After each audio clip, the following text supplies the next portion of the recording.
నమస్తే, welcome to ANN. నేను మీ లక్ష్మీనాథ్ నరహరి శెట్టి. వార్తాపత్రిక వార్తా విశ్లేషణకి స్వాగతం. ముందుగా మహాదినపత్రికలు ఏం ప్రచురించారో చూద్దాం.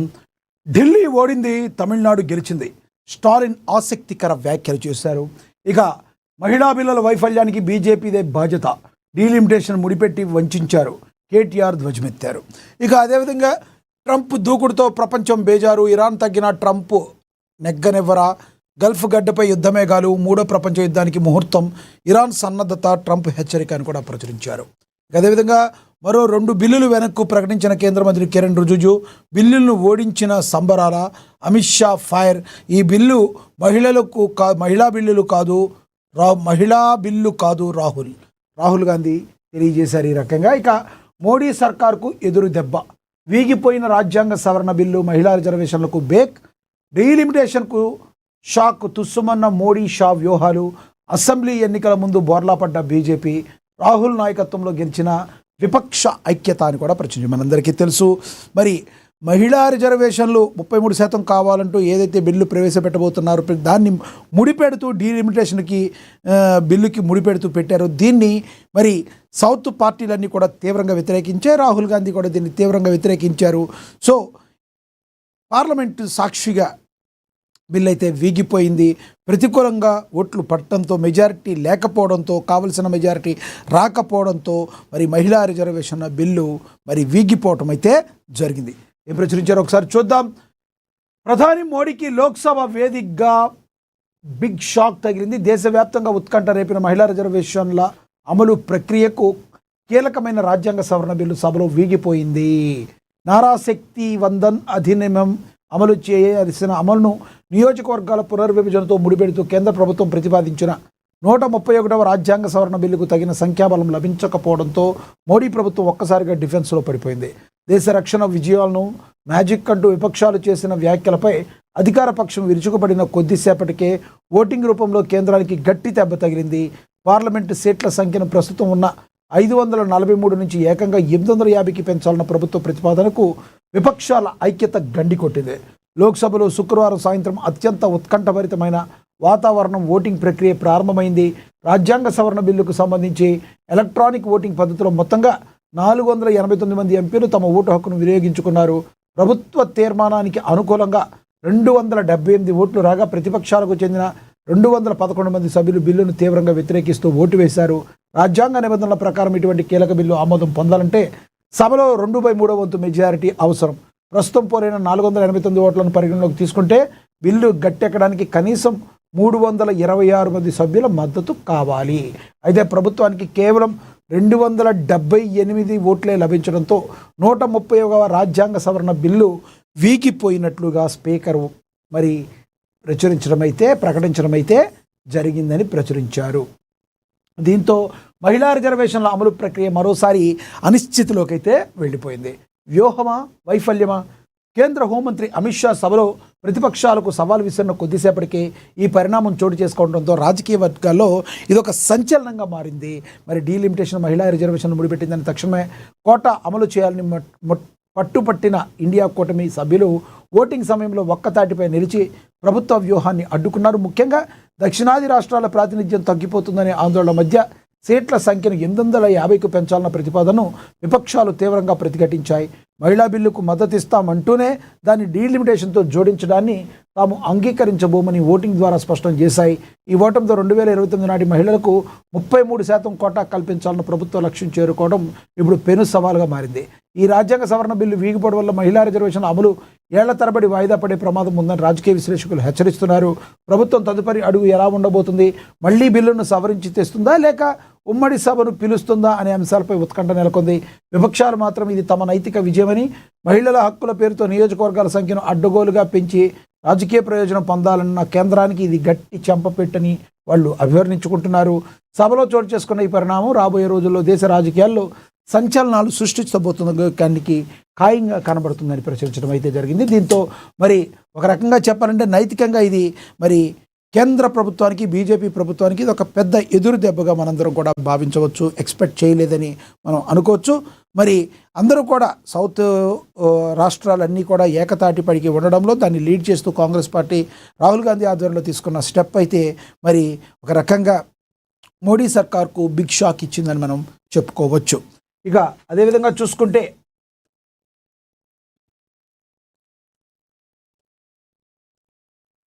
మరో 2 బిల్లులు వెనక్కు ప్రకటించిన కేంద్ర మంత్రి కిరణ్ రిజిజు. బిల్లును ఓడించిన సంబరాల అని అమిత్ షా ఫైర్ అయినట్టుగా మరి ప్రచురించారు. కానీ ఈ బిల్లులు మహిళా బిల్లులు కాదని రాహుల్ గాంధీ తెలియచేయటం అయితే జరిగింది. రాజ్యాంగ సవరణ బిల్లు వీగిపోయినందున మిగతా 2 బిల్లులు కేంద్రం వెనక్కి తీసుకుంది. ఈ మేరకు 2 బిల్లులను వెనక్కి తీసుకుంటున్నట్లు కేంద్ర మంత్రి కిరణ్ రిజిజు ప్రకటించారు. అనంతరం లోక్సభను శనివారానికి వాయిదా వేస్తున్నట్లుగా స్పీకర్ ఓం బిర్లా వెల్లడించారు. కాగా లోక్సభలో అత్యంత విచిత్రమైన దృశ్యం ఆవిష్కృతమైందని కేంద్ర హోంమంత్రి అమిత్ షా అన్నారు. బిల్లును Congress, TMC, DMK, Samajwadi party అడ్డుకున్నాయని చెప్పారు. అయితే మహిళా బిల్లును అడ్డుకున్న ప్రతిపక్షాలు సంబరాలు చేసుకుంటున్నాయని షా విమర్శించారు. బిల్లును అడ్డుకుని గెలిచామని నినాదాలు చేయడంతో అత్యంత హేయమైన చర్యగా అమిత్ షా దీన్ని అభివర్ణించడం అయితే జరిగింది. అయితే బిల్లు ముమ్మాటికి మహిళా బిల్లు కాదని రాహుల్ గాంధీ అన్నారు. మీరు చిత్తశుద్ధి ఉంటే మహిళా బిల్లును సపరేట్ పెట్టాలి. దీన్ని నేను డీలిమిటేషన్కి ముడిపెట్టి చేయటం ఇది మీ రాజకీయ కుట్రలో భాగం, దీన్ని మేము అంటున్నామని చెప్పి రాహుల్ గాంధీ తెలియచేయటం అయితే జరిగింది. ఈ సవరణ బిల్లులు రాజ్యాంగంపై దాడి చేయడానికి కాంగ్రెస్ అగ్రనేత రాహుల్ గాంధీ వ్యాఖ్యానించారు. రాజ్యాంగ విరుద్ధమని బిల్లులను ఓడించారని రాహుల్ పేర్కొన్నారు.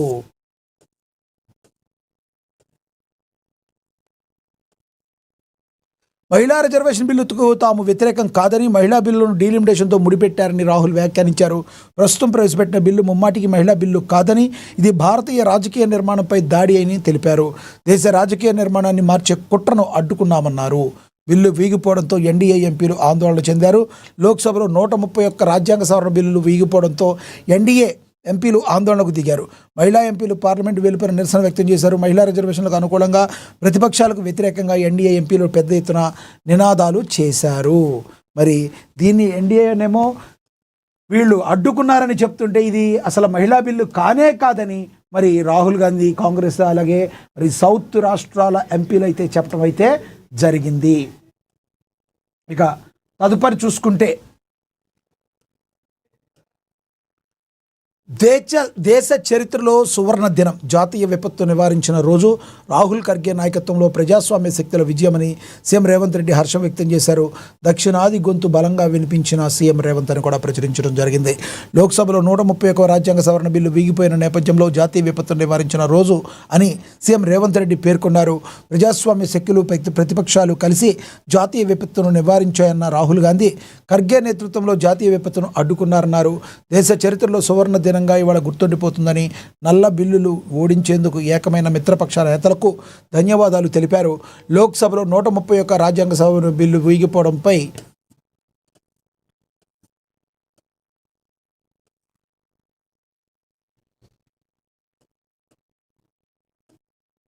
ముఖ్యమంత్రి రేవంత్ రెడ్డి హర్షం వ్యక్తం చేశారు. ఈ మేరకు ఆయన తన అధికార ఎక్స్ ఖాతాలో ఒక పోస్ట్ చేస్తూ కేంద్రం తీరుపై మండిపడ్డారు. మొదటి నుంచి కూడా రేవంత్ రెడ్డి తను తీవ్రంగా ఖండిస్తూ ఆయన మాట్లాడిన మాట ప్రతి మాట తోటలాగా పేరింది. ఈ రోజున మరి వచ్చిన ఏదైతే ఈ నిర్ణయం ఉందో మరి ఇది ఎంతో హర్షాన్ని వ్యక్తం చేశారు రేవంత్ రెడ్డి. మేరకు తన అధికారిక ఎక్స్ ఖాతాలో పోస్ట్ చేస్తూ కేంద్రం తీరుపై మండిపడ్డారు.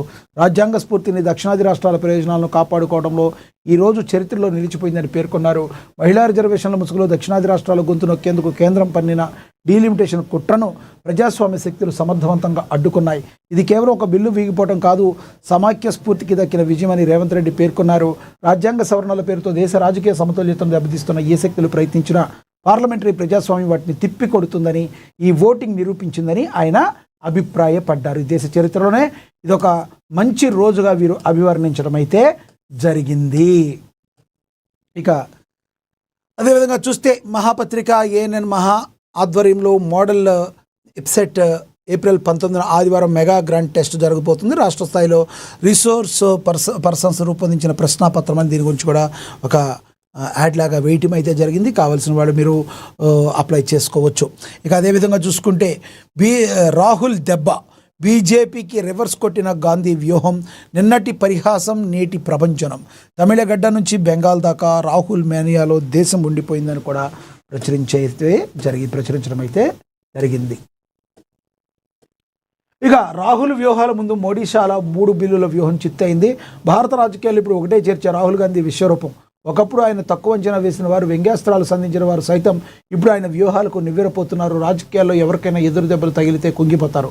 కానీ రాహుల్ మాత్రం ప్రతి విమర్శను ఒక మెట్టుగా మార్చుకున్నారు. నాడు పప్పు అని ముద్ర వేయాలని చూసిన వారే నేడు ఆయన వేస్తున్న ఎత్తులకు చిత్తవుతున్నారు. కేవలం అధికారం కోసమే కాకుండా విలువల కోసం ఆయన సాగిస్తున్న ఈ ప్రయాణం భారత రాజకీయ చరిత్రలో ఒక అరుదైన ఘట్టంగా నిలిచిపోయింది. డీలిమిటేషన్ సెగ బీజేపీకి రివర్స్ గేర్గా మారిందని కూడా ప్రచురించడం జరిగింది. కేంద్రంలో బీజేపీ ప్రభుత్వం అత్యంత ప్రతిష్టాత్మకంగా భావించిన డీలిమిటేషన్ బిల్లు వాస్తవానికి ఒక రాజకీయ చదరంగంలా కనిపించినా అది రాహుల్ గాంధీకి ఒక అద్భుతమైన అవకాశాన్ని కల్పించింది. జనాభా ప్రాతిపదికన దక్షిణాది రాష్ట్రాల సీట్లను తగ్గించి ఉత్తరాది ఆధిపత్యాన్ని పెంచే ప్రయత్నంగా భావిస్తున్న ఈ బిల్లుపై రాహుల్ గళమెత్తిన తీరు అమోఘం. బీజేపీ వేసిన ఈ పాచిక రివర్స్ కొట్టి తమిళనాడు, బెంగాల్ వంటి రాష్ట్రాల్లో పోలింగ్కు ముందే రాహుల్ను ఒక రక్షకుడిగా, ఒక వీరుడిగా ప్రజల ముందు నిలబెట్టింది. కేంద్రం వేసిన ఎత్తుగడ చివరకు రాహుల్ గాంధీకి అనూహ్యమైన పొలిటికల్ మైలేజ్ని తెచ్చిపెట్టడం ఇదొక విశేషంగా మనం భావించవచ్చని ప్రచురించడం అయితే జరిగింది. దక్షిణాది గొంతుగా రాహుల్ గర్జన. దక్షిణాది రాష్ట్రాల పట్ల కేంద్రం చూపుతున్న వివక్షతను ఎండగట్టడంలో రాహుల్ ప్రదర్శించిన తెగింపు ఇప్పుడు ఇంటింటికి చేరువైంది. ముఖ్యంగా తమిళనాడులో స్టాలిన్ వంటి నేతలతో ఆయన సాగిస్తున్న రాజకీయ స్నేహం, అక్కడ భాషా సంస్కృతిపై ఆయన చూపిస్తున్న గౌరవం తమిళను కట్టి పడేశాయి. ఈ విషయంలో టోటల్గా రాహుల్ గాంధీ తనదైన శైలిలో విజయాన్ని సాధించారు అని చెప్పి ప్రచురించడం అయితే జరిగింది. ఇక అదేవిధంగా చూసుకుంటే ఢిల్లీ ఓడింది, తమిళనాడు గెలిచింది. స్టాలిన్ ఆసక్తికర వ్యాఖ్యలైతే చేశారు.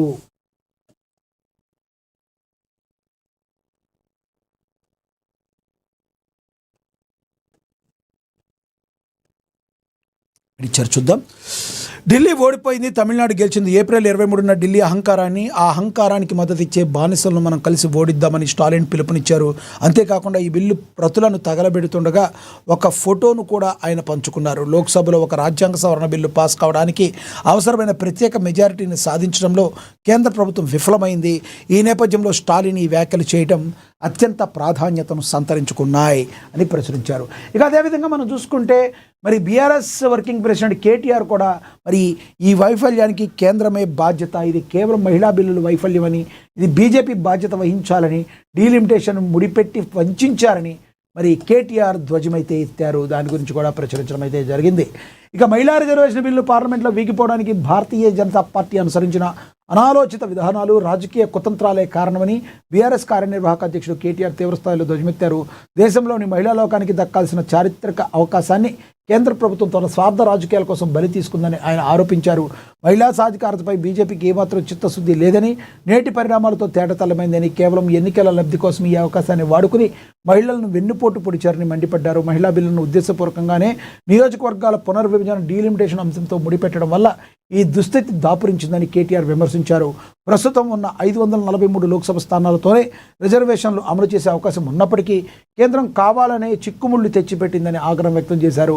మహిళల రిజర్వేషన్ల భుజాల మీద తుపాకీ పెట్టి దక్షిణాది రాష్ట్రాల గొంతు కొయ్యాలని బీజేపీ చూసిందని, డీలిమిటేషన్ వల్ల దక్షిణ భారతదేశానికి పార్లమెంట్లో ప్రాతినిధ్యం తగ్గే ప్రమాదం ఉందని ఆందోళన వ్యక్తం చేశారు. భిన్నత్వంలో ఏకత్వం కలిగిన దేశంలో దక్షిణాది రాష్ట్రాల అభ్యంతరాలను పరిగణలోకి తీసుకోకుండా మొండిగా ముందుకు పోవడం వల్ల ఈ కీలక బిల్లు విఫలమైందని ఆయన విశ్లేషించారు.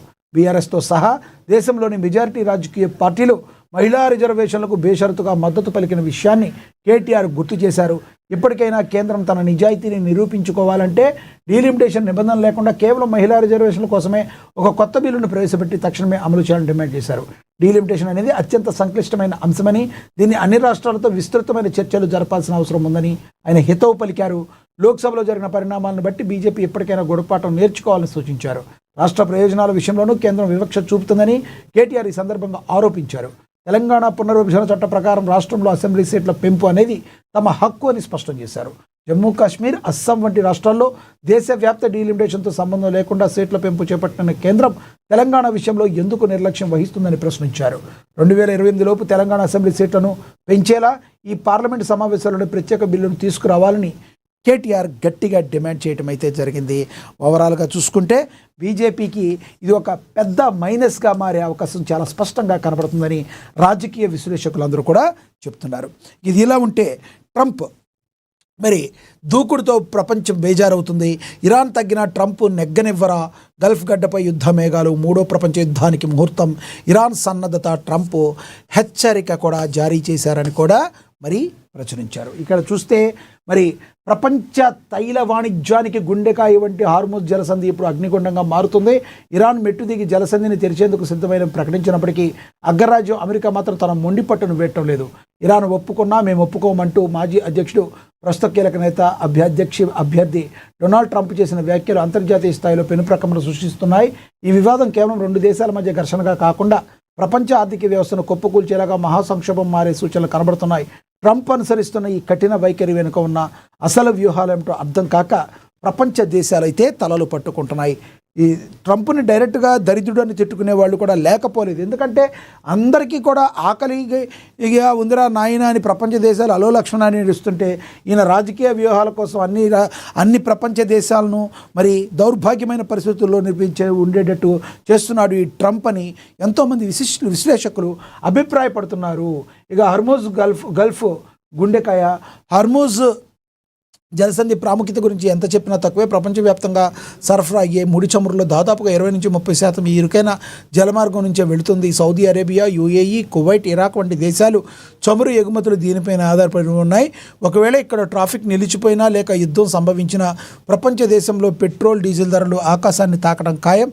అగ్రరాజ్యం ఇక్కడ తన ఆధిపత్యాన్ని ప్రదర్శించడం ద్వారా ప్రపంచ ఇంధన మార్కెట్ను తన గుప్పెట్లోకి తీసుకురావాలని చూస్తుందని విశ్లేషకులు భావిస్తుండటం జరుగుతూ ఉంది. ఇక ఇరాన్ శాంతి మంత్రం ట్రంప్ సమరతంత్రమని, అగ్రరాజ్యం యొక్క ఆధిపత్య పోరు ఇది అని చెప్పి అగ్నిగుండంగా మారుతున్న గల్ఫ్ తీరమని, ఇది ఒక 3వ ప్రపంచ యుద్ధానికి దారి తీసే అవకాశం ఉందని కూడా చెప్పడం అయితే జరిగింది. ట్రంప్ తన తీరును మార్చుకోకపోతే మాత్రం మరి ప్రపంచం ముందు ఒక దోషిగా అతను కనిపించే అవకాశం చాలా చాలా స్పష్టంగా కనబడుతుంది. ఇక అదేవిధంగా చూసుకుంటే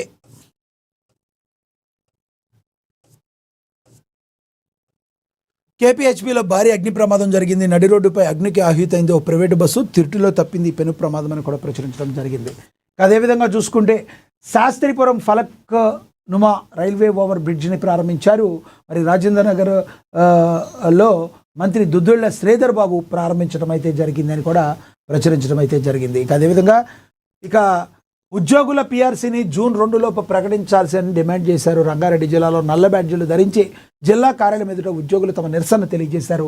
రంగారెడ్డి జిల్లా JAC convener doctor K Ramarao TGE JAC ఆధ్వర్యంలో జిల్లా కలెక్టర్కు మెమోరాండాన్ని అందించారు. అదేవిధంగా ప్రజాపాలన ప్రగతి ప్రణాళికలో అరైవ్ కార్యక్రమంలో మరి రాజేంద్ర నగర్ సిపిఆర్పై మరి అవగాహన కార్యక్రమాన్ని రాజేంద్ర నగర్లో కల్పించడం జరిగిందని ప్రచురించారు. ఇబ్రహీంపట్నం మండల కార్యాలయం ముందు మరి రంగారెడ్డి జిల్లాలో మరి ఉద్యోగులు నిరసన తెలిపారు. సిపిఎస్ రద్దు చేసి ఓపీఎస్ అమలు చేయాలని నిరసన కార్యక్రమంలో మండల ఉద్యోగులు మరి నిరసన వ్యక్తం చేశారు అని కూడా ప్రచురించారు. ఇక బీఆర్ఎస్ కార్యాలయంలో మంచిరెడ్డి దిగ్బంధం మరి సాగర్ రహదారిపై బైఠాయించారు. కార్యకర్తలు వాహనాల రాకపోకలు నిలిచిపోయే ఆందోళన చేపట్టారు. ఎమ్మెల్యే దిష్టిబొమ్మను దగ్ధం చేశారు. పోలీసులు రంగప్రవేశం చేసి కార్యకర్తలను చెదరగొట్టారు.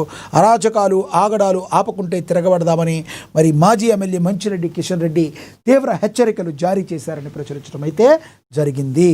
ఇక అదేవిధంగా చూసుకుంటే అక్రమాలకు పాల్పడ్డ వారిపై కఠిన చర్యలు తీసుకోవాలని రంగారెడ్డి జిల్లాలో ఆర్డీఓ ఎంఆర్ఓకు ఫిర్యాదు చేశారు మొండి గౌరెల్లి గ్రామస్తులు అని కూడా ప్రచురించారు. ఇక అదేవిధంగా రాజేంద్ర నగర్లో దివ్యాంగులకు స్కూటీలు, అంగన్వాడీ మహిళలకు మొబైల్ ఫోన్లు పంపిణీ చేశారు.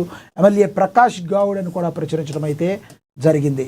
ఇక డీలిమిటేషన్ దక్షిణానికి ఒక దెబ్బ అని దీని గురించి అమరావాజీ నాగరాజు టీపీసీసీ చీఫ్ పిఆర్ఓ మరి ఒక ఆర్టికల్ రాయటం అయితే జరిగింది. దీని గురించి కూడా ఇక మద్యం తాగని వారికి కూడా ఫ్యాటీ లివర్ భారత్లో పెరుగుతున్న సైలెంట్ కిల్లర్ లక్షణాలు. ఒకప్పుడు కాలేయ వ్యాధులు అంటే కేవలం మద్యం తాగే వారికి వస్తాయి అనుకునేవారు, కానీ ఇప్పుడు పరిస్థితి పూర్తిగా మారిపోయింది. జీవితంలో ఒక్క చుక్క మద్యం ముట్టని వారు కూడా ఫ్యాటీ లివర్ బారిన పడుతున్నారు. National Medical Journal of India ప్రకారం Bharat non alcoholic fatty liver disease NAFLD వ్యాప్తి 9% నుంచి 53% వరకు పెరగడం తీవ్ర ఆందోళన కలిగిస్తుంది. మన దేశంలో ప్రతి 5గురిలో ఒకరు ఈ సమస్యతో బాధపడుతున్నట్లుగా మరి ఉంది. దాని గురించి కూడా మరి రాశారు. ఇక తదుపరి చూసుకుంటే జాతీయ రహదారి పక్కనే డ్రైనేజీ నిర్మాణాన్ని చేపట్టండి. డ్రైనేజీపై ఉన్న ఆక్రమణలు తొలగించి నేషనల్ హైవేపైకి నీళ్లు రాకుండా చూడాలి. డిఈ రవికుమార్కి సమస్య విన్నవించారు కార్పొరేటర్ మునిగడవ పద్మ అని కూడా ప్రచురించడం అయితే జరిగింది భద్రాద్రి కొత్తగూడెం జిల్లాలో. ఇక అదేవిధంగా చూసుకుంటే భద్రాచలంలో మరి జమాతే ఇస్లామీ హిందూ భద్రాచలం శాఖ ఆధ్వర్యంలో చలివేంద్రాలు ప్రారంభించారని కూడా ప్రచురించడం జరిగింది. ఇక దమ్మపేటలో రోడ్డు ప్రమాదాల నివారణే మరి అరైవ్ అలైవ్ యొక్క లక్ష్యమని ముఖ్య అతిథిగా పాల్గొన్నారు పోలీసులు. ఐజీ చంద్రశేఖర్ రెడ్డి అవగాహన కార్యక్రమానికి భారీగా ప్రజాస్పందన కూడా లభించిందని కూడా ప్రచురించారు. ఇక ప్రతి ఒక్కరూ ట్రాఫిక్ నిబంధనలు పాటించాలని కొత్తగూడెం డీఎస్పీ ఆదినారాయణ తెలిపారు. రుద్రాంపూర్లో రోడ్డు భద్రతపై అవగాహన కార్యక్రమాన్ని వారు చేపట్టడం అయితే జరిగింది. ఇక న్యాయమూర్తి ప్రేమలతకి సింగరేణి అధికారులు శుభాకాంక్షలు తెలిపారని ప్రచురించారు. ఇక వేసవి దృష్ట్యా కార్మికుల పనివేళలు మార్చాలని మణుగూరులో సింగరేణి యాజమాన్యానికి ఏయూటీసీ విజ్ఞప్తి చేసింది. అదేవిధంగా బోర్గంపహాడ్లో ఇందిరమ్మ ఇళ్ల నిర్మాణాలు వేగవంతం చేయాలని చెప్పి మరి లబ్ధిదారులతో సమీక్ష నిర్వహించారు ఎంపీడీఓ జమలారెడ్డి అని కూడా ప్రచురించడం అయితే జరిగింది. ఇక అదేవిధంగా వైరాపై మాట్లాడే హక్కు పువ్వాడ అజయ్ కుమార్కు లేదు, పువ్వాడ అజయ్కు లేదని పొలిటికల్ పొత్తులో మెడికల్ కాలేజీలు తెచ్చుకున్నారు, అధికారం పోయిందని అజయ్ అసహనంతో మాట్లాడుతున్నారు. 2 ఏళ్లలో వైరా నియోజకవర్గంలో 1000 కోట్ల రూపాయల అభివృద్ధి జరిగింది. కేసీఆర్ ధనిక రాష్ట్రాన్ని అప్పుల పాలు చేశారని మరి వైరా ఎమ్మెల్యే రామ్దాస్ నాయక్ తెలిపారు. కారేపల్లిలో విలేకరుల సమావేశంలో మాజీ మంత్రి పువ్వాడ అజయ్పై బీఆర్ఎస్ నేత పువ్వాడ అజయ్పై విమర్శలతో విరుచుకుపడ్డారు ఎమ్మెల్యే రామ్దాస్ నాయక్ అని కూడా ప్రచురించారు. ఇక ప్రమాదాల నివారణకు కంటి చూపే ప్రధానమని మరి దమ్మపేటలో ఐజీ చంద్రశేఖర్ రెడ్డి పేర్కొనడం అయితే జరిగింది. ఇక ఆర్యవైశ్య మజ్జిగ కేంద్రాన్ని ప్రారంభించారు జిల్లా ఎస్పీ రోహిత్ రాజ్ దమ్మపేటలో అని కూడా ప్రచురించారు. ఇక అదేవిధంగా చూసుకుంటే మిర్యాలగూడలో నిబంధనలు పాటిస్తూ ప్రాణాలు కాపాడుకోవాలని చెప్పి రోడ్డు ప్రమాదాల నివారణ ప్రతి ఒక్కరి బాధ్యత, ట్రాఫిక్ నియమాలను పాటించడం ద్వారా విలువైన ప్రాణాలను కాపాడుకోగలమని నల్గొండ జిల్లా ఎస్పీ శరత్ చంద్ర పవార్ పేర్కొన్నారని కూడా ప్రచురించడం అయితే జరిగింది. ఇక తెలుగు రాష్ట్రాల అతిపెద్ద కేబుల్ టీవీ నెట్వర్క్గా మహాపత్రిక ఏఎన్ఎన్ ఛానల్ ఆధ్వర్యంలో ఏప్రిల్ 19న ఆదివారం మెగా గ్రాండ్ టెస్ట్ జరగబోతుంది. దాని గురించి కూడా ఒక యాడ్ లాగా వేయడం అయితే జరిగింది. ఇక సినిమా న్యూస్కి వస్తే అల్లు అర్జున్లో సహజ గుణం అదే ఐకాన్ స్టార్పై ప్రశంసలు గుర్తించారు. టాలీవుడ్ హీరోయిన్ దేశముద్ర మూవీతో తెలుగు ప్రేక్షకులను పలకరించారు. తన అమాయకపు మాటలతో అభినయాన్ని కట్టిపడేసింది. ఈ చిత్రంలో సన్యాసిని పాత్రలో మెప్పించింది. ఆ తర్వాత తెలుగులో వరుస సినిమాలు చేసింది. ముద్దుగుమ్మ టాలీవుడ్ స్టార్ హీరోల సరసన హీరోయిన్గా నటించింది. ప్రస్తుతం సినిమాలేవి లేకపోయినప్పటికీ వ్యక్తిగత అంశాలతో వార్తల్లో నిలుస్తుంది. తన భర్తతో విడాకులు తీసుకున్న హన్సిక తాజాగా ఇంటర్వ్యూలో పలు ఆసక్తికర విషయాలు పంచుకుంది. ముఖ్యంగా ఐకాన్ స్టార్ అల్లు అర్జున్ గురించి హన్సిక మాట్లాడింది. ఆయన చాలా అరుదైన వ్యక్తి అని కొనియాడింది. ఎవరితోనైనా కూడా చాలా మర్యాదగా ప్రవర్తిస్తారని తెలిపింది. స్నేహపూర్వకంగా ఉండడం అతనిలో సహజ గుణమని ప్రశంసలు కురిపించారు. తాను ఓ మూవీ సెట్లో ఏడ్చిన సందర్భం నా లైఫ్లో ఎప్పటికీ గుర్తుండిపోతుందన్నారు. దేశముద్రు సెట్లో టీంతో సెండ్ ఆఫ్ టైంలో ఏడ్ చేశానని హన్సిక తెలిపారు. ఆ తర్వాత ఏ మూవీ సెట్లోనూ తాను ఏడవలేదని చెప్పారు. కాగా పూరి జగన్నాథ్ డైరెక్షన్లో వచ్చిన దేశముద్రు చిత్రం సూపర్ హిట్గా నిలిచింది. 2007లో వచ్చిన ఈ మూవీలో అల్లు అర్జున్కు జంటగా హన్సిక హీరోయిన్గా నడిచిన విషయం మనకి తెలిసిందని కూడా ప్రచురించారు.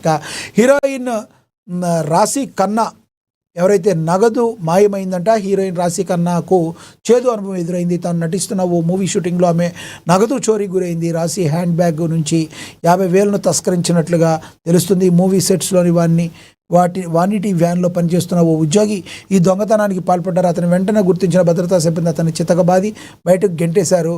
ఈ చోరీతో మూవీ సెట్స్లో సిబ్బంది ఆందోళనకు గురయ్యారు. మూవీ షూటింగ్లో కాసేపు అంతరాయం ఏర్పడింది. ఈ సంఘటన చూసి చాలా దిగ్భ్రాంతికి గురైనట్లు చిత్ర యూనిట్ పేర్కొంది. ఇలాంటి సంఘటనలు జరగడం పరిశ్రమకు సిగ్గుచేటన్నారు. కానీ ఎలాంటి చోరీ జరగలేదని రాశి ఖన్నా టీం చెప్పడం విశేషం. ఈ విషయమై మాట్లాడడానికి రాశి ఖన్నా మేనేజర్ నిరాకరించారు. కాగా రాశి ఖన్నా ప్రస్తుతం అనీస్ బ్యాస్బీ దర్శకత్వంలో అక్షయ్ కుమార్ విద్యాబాలన్తో కలిపి మరి రాశి ఖన్నా నటిస్తున్నారు. దీని గురించి కూడా చెప్పడం జరిగింది. సో ఓవరాల్గా మరి ఇంపార్టెంట్ న్యూస్ ఏవైతే ఉంటాయో వాటిని విశ్లేషించే ప్రోగ్రామే ఈ వార్తాపత్రిక వార్తా విశ్లేషణ. మరి ఇది ఈరోజు వార్తాపత్రిక వార్తా విశ్లేషణ. ప్రజలకి ప్రభుత్వానికి వారధిగా ఉంటూ నిష్పక్షపాతంగా వార్తలు ప్రచురించే ఏకైక పత్రిక మహాదిన పత్రిక. ఇప్పుడే డౌన్లోడ్ చేసుకోండి. ఇది వార్తాపత్రిక వార్తా విశ్లేషణ. నమస్తే.